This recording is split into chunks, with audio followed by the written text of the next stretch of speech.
tal? Bienvenidos a NTD. Soy Eduardo Zompa y estas son las noticias de hoy.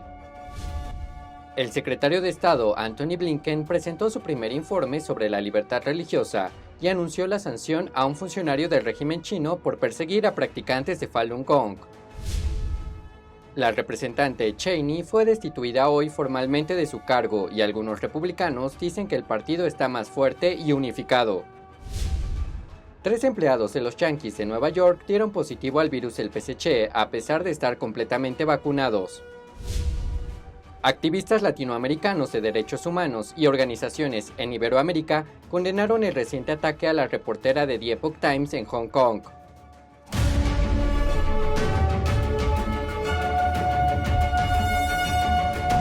Hola, queremos anunciarle que YouTube nos desmonetizó, pero eso no nos va a detener. Vamos a seguir esforzándonos por traerles noticias veraces y objetivas. Síganos en nuestras redes sociales que hallarán al final de la descripción. El secretario de Estado de Estados Unidos, Antony Blinken, publicó el miércoles el Informe sobre Libertad Religiosa Internacional 2020 del Departamento de Estado. También anunció la prohibición de visado para un funcionario chino y su familia por su implicación en la persecución de los practicantes de la disciplina espiritual Falun Gong. El Departamento de Estado informa anualmente sobre la libertad religiosa en el mundo. El secretario Antony Blinken se refirió a varios países clave, entre ellos China. China criminaliza ampliamente la expresión religiosa y sigue cometiendo crímenes de lesa humanidad y genocidio contra los uigures musulmanes y miembros de otros grupos religiosos y étnicos minoritarios. La sección china del informe tiene 136 páginas. En él se detalla la persecución de China contra una serie de religiones, incluida la práctica espiritual Falun Gong. Blinken anunció nuevas sanciones a un funcionario chino que anteriormente dirigía la oficina 610 de Chengdu. Esa es la agencia del régimen comunista dedicada exclusivamente a perseguir a los practicantes de Falun Gong. Hoy anuncio la designación de Yu Wei, exdirector de la oficina del llamado Grupo Central de Prevención y Tratamiento de las Religiones Heréticas de Chengdu, por su participación en graves violaciones de los derechos humanos, a saber, la detención arbitraria de los practicantes de Falun Gong. Yu Wei y su familia ya no pueden entrar en Estados Unidos. El ex embajador en funciones para la libertad religiosa internacional, Sam Brownback, dijo que esto envía una fuerte señal a China. Envía una señal de que no dejaremos que se salgan con la suya en esta guerra contra la fe. Creo que esto envía una fuerte señal a los funcionarios del PSC en China de que la persecución a Falun Gong no solo es ilegal, sino que se dará a conocer internacionalmente y la comunidad internacional está observando.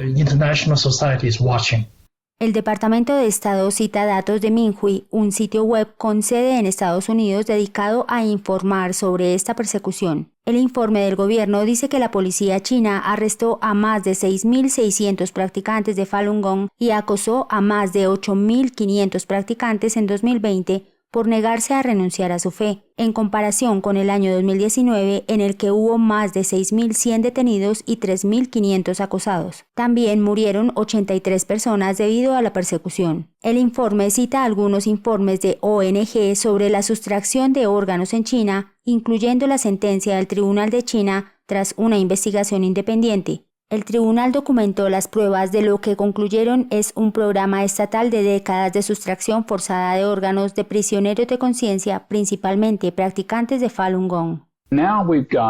Ahora tenemos hallazgos creíbles por parte de otras entidades de que la sustracción de órganos está ocurriendo a los miembros de Falun Gong. Grupos externos lo revisaron y dijeron, sí, esto está ocurriendo. Estados Unidos designó a China como país de especial preocupación desde 1999 en virtud de la Ley de Libertad Religiosa Internacional por haber cometido o tolerado violaciones especialmente graves de la libertad religiosa. La congresista de Wyoming, Liz Cheney, hija del ex vicepresidente Dick Cheney, fue destituida de un puesto clave de liderazgo en la Cámara de Representantes. Steve Lance, de NTD, tiene las últimas noticias desde el Capitolio. En una rápida votación esta mañana, que solo duró unos 15 minutos, los republicanos de la Cámara de Representantes votaron a favor de destituir a la congresista Liz Cheney de su puesto como presidenta de la Conferencia Republicana de la Cámara. Los representantes en el Capitolio dicen que es hora de cambiar el liderazgo. Ahora necesitamos un verdadero líder, un conservador en esa posición. Los republicanos saben que cuando uno hace campaña como conservador, gana las elecciones. La posición de Cheney como presidenta de la conferencia la convirtió en la tercera republicana más poderosa de la Cámara de Representantes, tras el líder de la minoría de la Cámara, Kevin McCarthy, y el jefe de la minoría, Steve Scalise. Cheney habló con la prensa justo después de darse a conocer la noticia de su destitución. Haré todo lo posible para que el expresidente no vuelva a acercarse al despacho oval. Cheney dio duras palabras para el expresidente Trump. Algunos dicen que el abrumador apoyo para expulsar a Cheney de su posición de liderazgo cimienta el control de Trump en el Partido Republicano. El expresidente emitió una declaración en apoyo a la destitución de Cheney. Trump dijo: ella es un factor de discusión para los demócratas, ya sea la frontera, los ductos de gas, la inflación o la destrucción de nuestra economía. La representante Boebert nos dijo que tiene esperanzas de seguir adelante. Creo que los republicanos están unidos. Una cosa que me dijeron algunos de los congresistas republicanos es que creen que el Partido Republicano está unificado y fuerte de cara a las elecciones de mitad de mandato de 2022. Steve Lance, NTD News, Washington, D.C. El gobernador de Georgia pidió a los residentes que conserven la gasolina. Esto ocurre después de que un importante oleoducto de la costa este fuera cerrado tras un ciberataque a gran escala. El gobernador de Georgia, Brian Kemp, pidió el miércoles a los residentes que mantuvieran la calma ante la escasez de gasolina en la región. Dijo que la mejor manera de manejar la situación es que los consumidores solo compren el combustible necesario para las principales actividades. Por favor, no salgan a llenar todas las latas de 5 galones que tengan. Hacerlo solo significará que la escasez durará más tiempo y más georgianos no podrán llegar al trabajo, llevar a sus hijos a la escuela o llegar a su cita médica. Alrededor de una sexta parte de las gasolineras de Georgia y Virginia están secas desde el miércoles, según GasBuddy. Las ciudades se han visto especialmente afectadas, con un 60% de las estaciones de Atlanta sin gasolina. El fiscal general del estado, Chris Carr, informó a los residentes que los estatutos de la especulación de precios están en vigor durante la emergencia. Mientras el estado de emergencia permanezca en vigor, los negocios no pueden cobrar más por los productos y servicios identificados por el gobernador de lo que cobraban antes de la declaración. Esto incluye el combustible de motor y el diésel. Sin embargo, es importante tener en cuenta que los precios pueden subir debido a un aumento verificable del costo de las nuevas existencias o del costo de su transporte.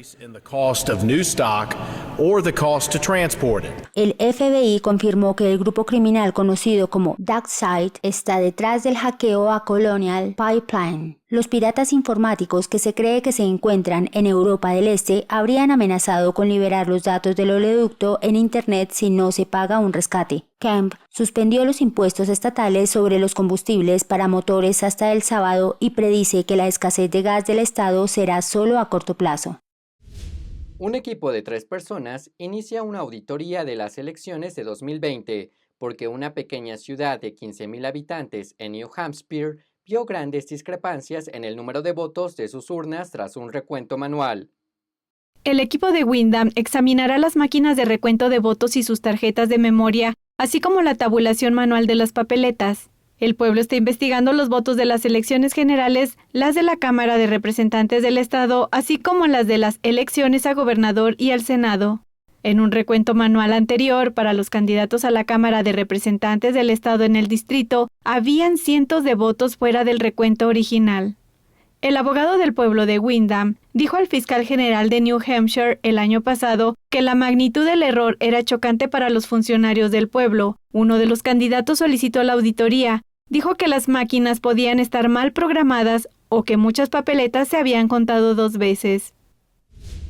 Un nuevo informe afirma que un número récord de pequeñas empresas tiene dificultades para contratar trabajadores.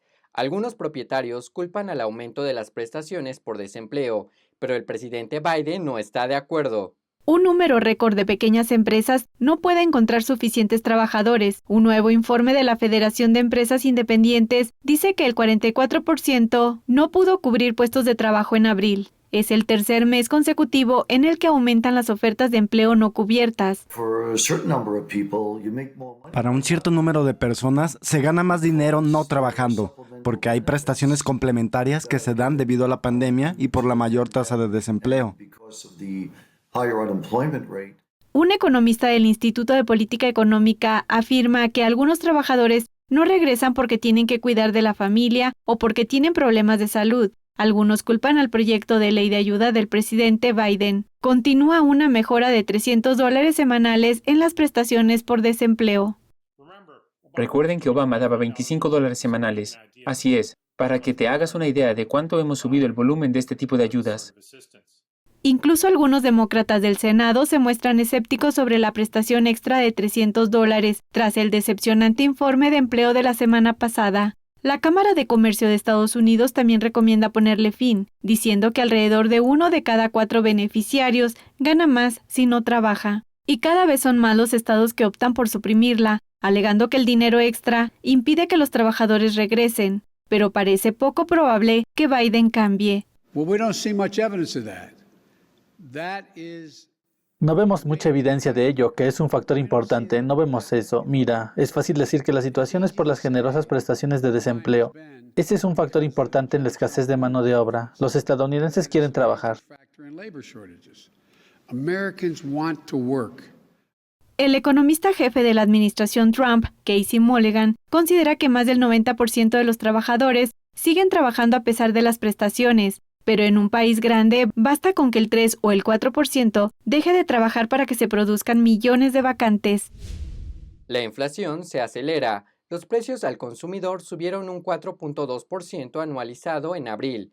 Es la tasa más alta en unos 13 años. Tenemos los detalles. Los precios al consumidor en Estados Unidos se dispararon, superando las previsiones de los economistas en más de una década. Esto alimenta los temores de una prolongada racha de inflación. El Departamento de Trabajo dijo el miércoles que el índice de precios al consumidor o IPC subió un 4.2% interanual en abril. Se trata del mayor aumento en 12 meses desde septiembre de 2008, cuando el índice subió un 4.9%. En términos mensuales, el indicador de inflación del IPC subió un 0.8% en abril. El llamado IPC subyacente, que excluye los componentes volátiles de los alimentos y la energía, se disparó un 0.9%, el mayor aumento mensual desde 1982. El índice de precios de los coches y camiones usados contribuyó en gran medida al aumento mensual de la inflación. Se disparó un 10% en abril, el mayor incremento mensual de la historia. Es probable que el fuerte aumento de la inflación avive los temores a una subida de los tipos de interés por parte de la Fed, aunque los funcionarios de la Reserva Federal restan importancia a las preocupaciones prediciendo que las subidas de precios serán transitorias. También han dicho repetidamente que no subirán los tipos de interés ni reducirán el programa mensual de compra de bonos hasta que la inflación se sitúe en torno al 2% durante un periodo prolongado. Los Yankees de Nueva York le ganaron a los Rays de Tampa por 3-1. El marcador parecía bueno, pero no fue lo mismo con sus pruebas de COVID. Mayra Jaime de NTD tiene más información sobre los 3 miembros que dieron positivo esa noche a pesar de estar completamente vacunados. 2 entrenadores de los Yankees y un miembro de su personal dieron positivo el martes. Sabemos sobre 2 de ellos, el entrenador Phil Kevin y el entrenador Reggie Willits. El otro miembro del personal no fue identificado. Ahora, los 3 miembros estaban completamente vacunados, así que estos son casos de reinfección. Los últimos datos de los CDC muestran unos 9.200 casos de reinfección en Estados Unidos de los más de 100 millones de personas que han sido totalmente vacunadas, pero no sabemos qué vacunas se pusieron. El entrenador de los Yankees, Aaron Boone, dice que han enviado a casa a algunas personas por precaución para asegurarnos. Un poco de personal esquemático, pero nada que no podamos manejar. Ahora, California, un estado que ha tenido algunos de los cierres más pesados, podría flexibilizarse el próximo mes. Un reportero de Fox LA preguntó al gobernador Gavin Newsom sobre las mascarillas y parece que se van a quitar. ¿Estamos viendo las mascarillas después del 15 de junio? No, solo en aquellos escenarios que son al interior, solo en aquellos escenarios masivos donde se reúnen personas de todo el mundo, no solo del país. Por lo demás haremos recomendaciones orientativas, pero no mandatos ni restricciones para las empresas grandes y pequeñas. California informó de menos de 2.000 casos casi todos los días durante las últimas 3 semanas. Eso es microscópico comparado con los casi 40 millones de personas que viven allí. Bien, ahora vamos a Michigan. Su gobernadora recibió muchas críticas cuando visitó Florida en marzo. La gente la acusó de tomarse unas vacaciones y la criticó por viajar fuera del estado cuando aconsejaban a los ciudadanos que lo evitaran. Pues bien, en una conferencia de prensa el miércoles confirmó que estaba cuidando a un familiar enfermo. Creo que es importante que la gente sepa que, al igual que muchos hijos de padres que tienen problemas de salud o familiares que tienen problemas de salud, yo me presenté cuando se me necesitó. Cociné mucho, limpié mucho y también hice mi trabajo diario. Pero cuando un familiar mío necesita un poco de ayuda, me presento. No dijo quién era ese familiar, pero su oficina informó previamente en un comunicado que Whitmer visitó a su padre enfermo. También dijo que su viaje no fue pagado con dinero de los contribuyentes. Y regresamos contigo, Eduardo. Gracias, Mayra, y regresando hablaremos de las últimas declaraciones de defensores de derechos humanos sobre el ataque a una reportera de The Epoch Times y la opinión de un analista venezolano sobre un posible acuerdo entre Guaidó y Maduro.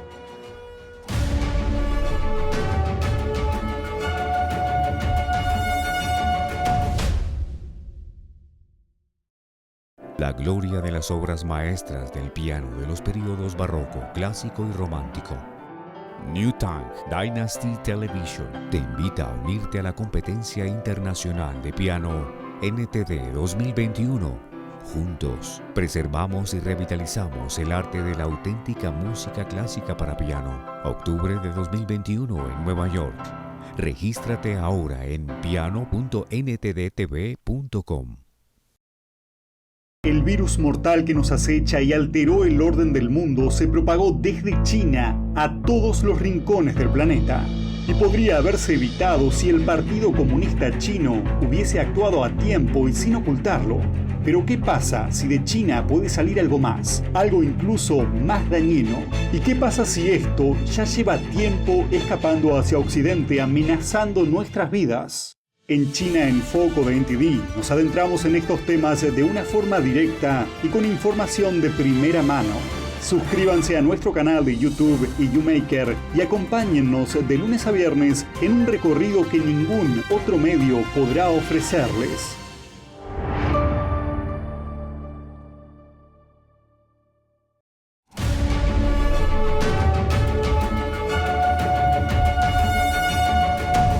De gobernadores republicanos escriben al presidente Joe Biden pidiéndole que tome medidas inmediatas frente a la crisis en la frontera sur. Dicen que la crisis se está extendiendo a todo el país. Un grupo de gobernadores republicanos escribió al presidente Joe Biden pidiéndole que tome medidas inmediatas para hacer frente a la crisis en la frontera sur. Dicen que la crisis se está extendiendo a todo el país. 20 gobernadores firmaron la carta dirigida a Biden y a la vicepresidenta Kamala Harris. La carta dice, contrariamente a las declaraciones de su administración, la frontera no está cerrada ni es segura. La carta dice que el número de migrantes que cruzan la frontera es ahora el más alto en casi 20 años, y añade que las políticas del presidente son las que los están trayendo. Alejandro Mayorkas, líder del Departamento de Seguridad Nacional o DHS, culpa a la administración anterior del problema, afirma que heredaron un sistema roto. Mayorkas dice que tienen un plan para albergar a los menores no acompañados. A principios de este mes, el DHS dijo que solo tenían 677 niños en sus instalaciones. El representante demócrata Henry Cuellar dice que esas cifras son engañosas, pues los niños simplemente han sido transferidos a otro departamento con condiciones similares. La carta del gobernador dice que el gobierno federal está ubicando a los niños en instalaciones en sus estados, pero no tienen los recursos para atenderlos. Dice que la crisis fronteriza también está provocando un aumento del tráfico de drogas y de la delincuencia, poniendo en peligro a los estadounidenses. Escriben, lo último que necesitamos es una crisis creada por nosotros mismos que explota a las familias, socava la seguridad pública y amenaza nuestra seguridad nacional. Los gobernadores piden la ayuda inmediata del gobierno federal. Biden encargó a Harris la gestión de la crisis. Ella no ha dado una conferencia de prensa sobre el tema, ni ha visitado la frontera desde que él la puso a cargo. Un senador y un representante estadounidense volvieron a presentar un proyecto de ley para prohibir las armas fantasma. Esto se debe a que un juez federal rechazó el caso de bancarrota de la NRA. Esto deja al grupo defensor de las armas sujeto a una demanda del estado de Nueva York. Aquí le presentamos más información. El senador Richard Blumenthal reintrodujo en el Senado la Ley de Armas de Fuego No Localizables. Esta propone que el gobierno federal reconozca las armas caseras, llamadas armas fantasma, como armas de fuego. No hay nada de fantasma en las armas fantasma. Parecen armas, disparan como armas, Matan como armas. Son armas, excepto bajo la ley federal. La ley exigiría a las personas que compren los kits de armas una comprobación de antecedentes y exigiría a los vendedores tener una licencia y poner un número de serie en el armazón. El senador Cruz sugiere que la medida forma parte de una agenda más amplia contra las armas. El siguiente paso es la confiscación, y varios demócratas en este comité han abogado por confiscar las armas de fuego en casa. Heidi y yo tenemos armas de fuego. No hay una lista del gobierno de las armas de fuego que poseemos, y estoy muy contento de que no haya una lista del gobierno de las armas de fuego que tenemos. Por otro lado, un juez federal de Texas desestimó el caso de bancarrota de la Asociación Nacional de Rifle. Esto deja que el Grupo de Defensa de los Derechos de Portación de Armas se enfrente a una demanda del estado de Nueva York. La demanda acusa a la NRA de abusos financieros e intenta dejarla fuera del negocio. Semanas de testimonios han demostrado que la NRA y sus dirigentes simplemente se acogieron al capítulo 11 de la Ley de Quiebras para evitar la rendición de cuentas. El director general de la NRA respondió al anuncio de la demanda diciendo que la NRA está bien gobernada, es financieramente solvente y está comprometida con la buena gobernanza. El caso de bancarrota se refiere a si la NRA puede constituirse en Texas en lugar de Nueva York. El juez dijo que el tribunal ve el caso de la NRA como una forma de salir del litigio y no de tener problemas para pagar sus deudas. Nos pusimos en contacto con la NRA, pero aún no hemos recibido respuesta. Si la NRA pudiera declararse en quiebra, eso podría ayudarle a reincorporarse. En varias partes de Estados Unidos se están iniciando las celebraciones del Día Mundial de Falun Dafa. Los practicantes realizaron demostraciones de la práctica de meditación de Falun Dafa y algunos de ellos tocaron música en vivo. Tenemos los detalles. Desde las calles de Nueva York hasta las playas de Florida, la gente de todo el país se reunió para celebrar el Día Mundial de Falun Dafa.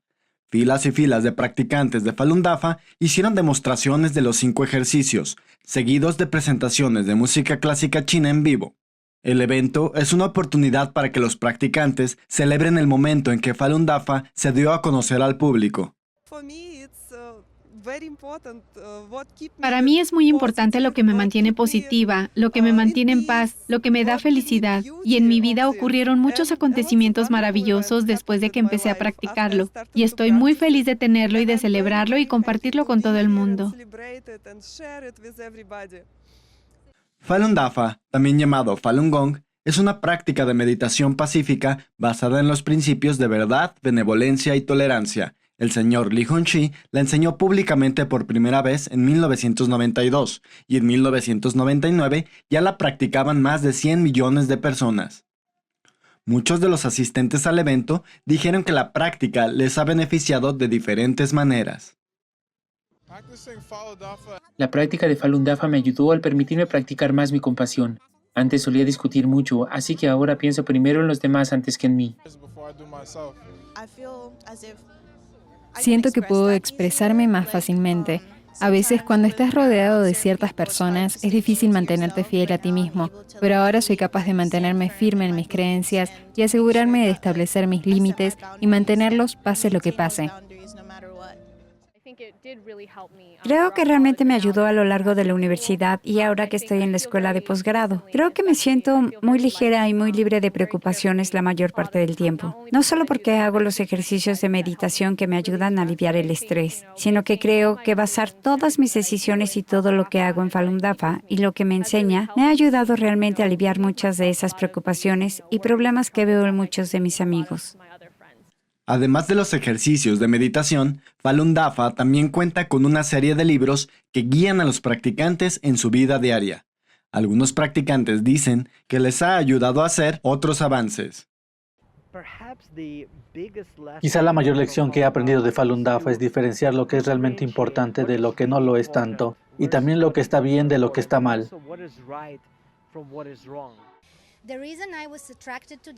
La razón por la que me sentí atraída por Dafa cuando empecé a leer Joan Falun fue que todo tenía mucho sentido. Sé que es un cliché, pero encontré las respuestas de muchas preguntas que tuve toda mi vida. De lo que me di cuenta es que la bondad, la benevolencia y la tolerancia me dieron la capacidad de entender la vida a un nivel más profundo y convertirme en una persona mucho mejor. en mi familia, en el trabajo, con todos los que tenía contacto. Me permitió obtener una comprensión mucho más profunda de la vida y de mi lugar en todo este plano del universo.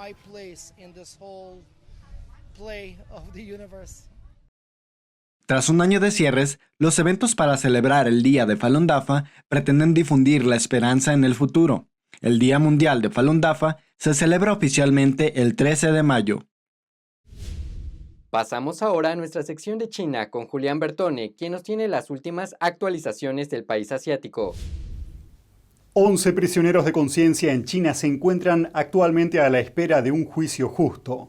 Pero las autoridades comunistas están poniendo las cosas difíciles a los abogados defensores. El régimen chino apresó a 11 residentes de Beijing. Según un abogado chino especializado en derechos humanos, las autoridades los detuvieron el año pasado por tomar fotografías de las calles vacías de Beijing durante la pandemia y publicarlas en Internet. Pero al mismo tiempo, las 11 personas son todas practicantes de una disciplina de meditación que el Partido Comunista Chino lleva años persiguiendo. Mientras los acusados esperan el juicio, las autoridades prohibieron a sus abogados defensores ver los documentos del caso. Esto a pesar de que las leyes chinas les permiten hacerlo. La ley dice que los abogados de la defensa pueden leer, fotocopiar y copiar a mano partes de los documentos. Los acusados tienen derecho a elegir si sus abogados pueden hacerlo, no el juez. Pero un juzgado local está añadiendo requisitos adicionales para que los abogados vean los documentos relacionados con los cargos de los acusados y no explican por qué. Por ejemplo, todos los abogados defensores tienen que estar presentes al mismo tiempo.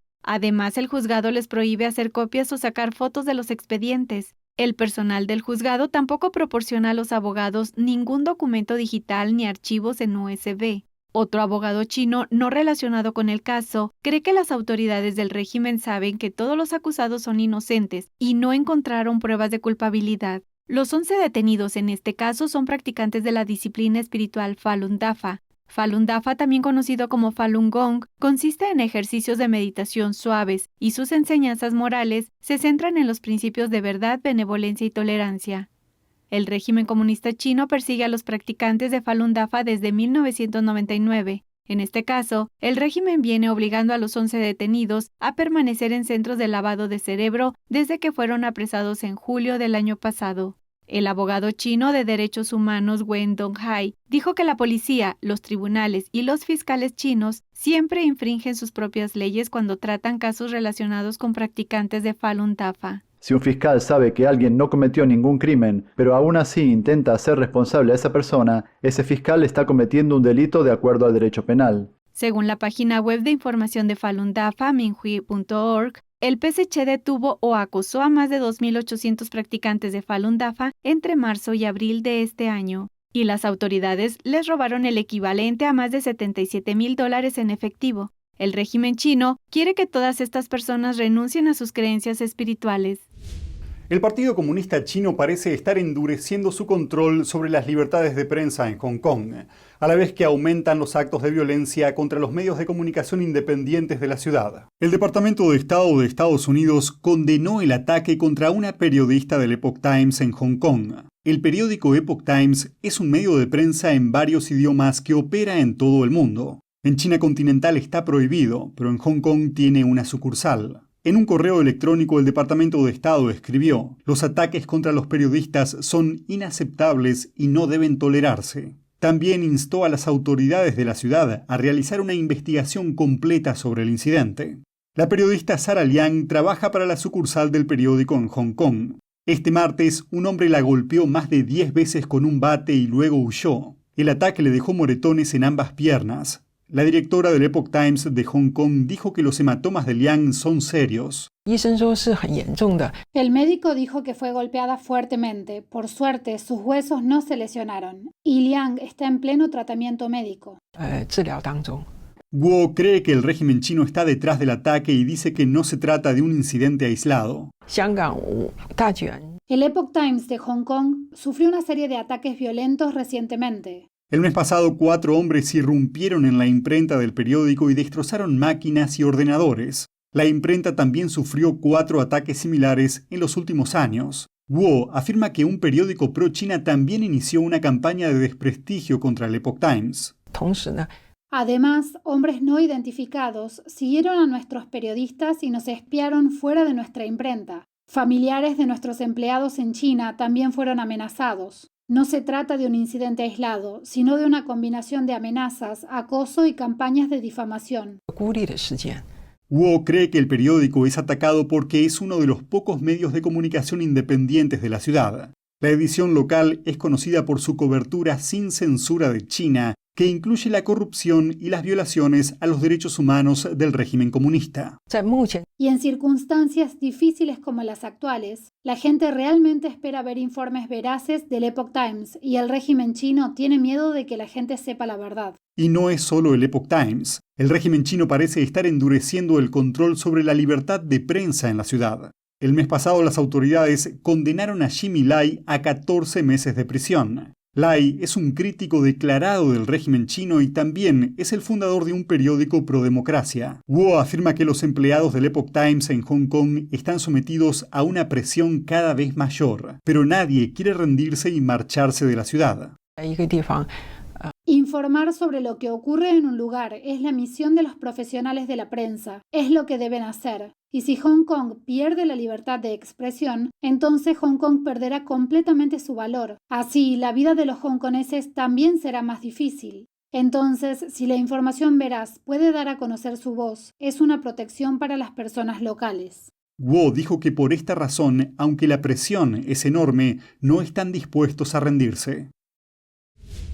Gracias, Julián. En respuesta al ataque físico contra la reportera del Epoch Times en Hong Kong, los senadores estadounidenses emitieron declaraciones y llamaron a exigir que los agentes comunistas chinos rindan cuentas. El senador estadounidense Rick Scott dijo en un comunicado: los informes sobre ataques a la prensa libre son extremadamente preocupantes. Ahora más que nunca, Estados Unidos debe defender la democracia y los derechos humanos y luchar contra la agresión y la búsqueda de dominación mundial de la China comunista.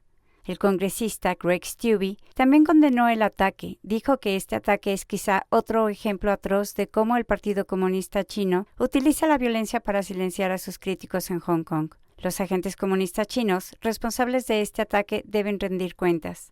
También elogió cómo, a pesar de que destruyeron su imprenta y atacaron a sus periodistas, el Epoch Times nunca ha dejado de decir la verdad sobre los horrores del PSC y los felicitó por su valentía. Activistas de derechos humanos y organizaciones en Iberoamérica condenaron el reciente ataque a la reportera de The Epoch Times, Sarah Liang, en Hong Kong. René Bolio Jalorán, presidente de la Comisión Mexicana de Derechos Humanos, condenó el reciente ataque a la reportera Sarah Liang, quien fue golpeada repetidamente con un bat por un hombre que salió huyendo. Bolio dijo que el ataque tiene que ver con su identidad como mujer, su profesión periodística y con el ejercicio del comunismo en Hong Kong.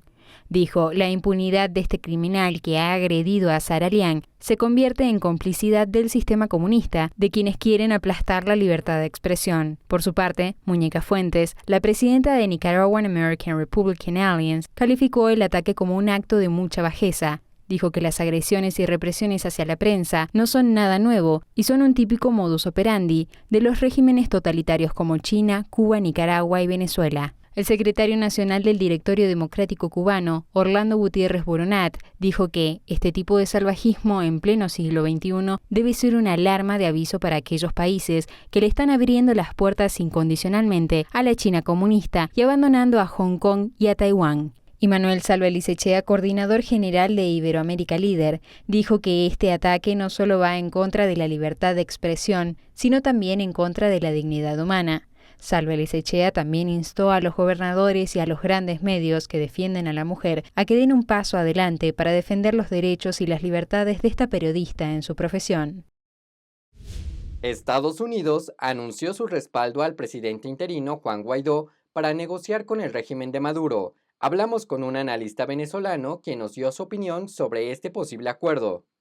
El presidente interino Juan Guaidó propuso el martes un proceso de negociación con el régimen de Nicolás Maduro y la comunidad internacional para lograr elecciones libres y ofrecer a la dictadura un posible levantamiento de sanciones. Guaidó planteó ofrecer incentivos al régimen, incluyendo levantar progresivamente las sanciones a cambio de una serie de compromisos, como recibir ayuda humanitaria masiva y vacunas contra la COVID, la liberación de presos políticos y garantías democráticas para todos, incluyendo a los actores políticos del régimen.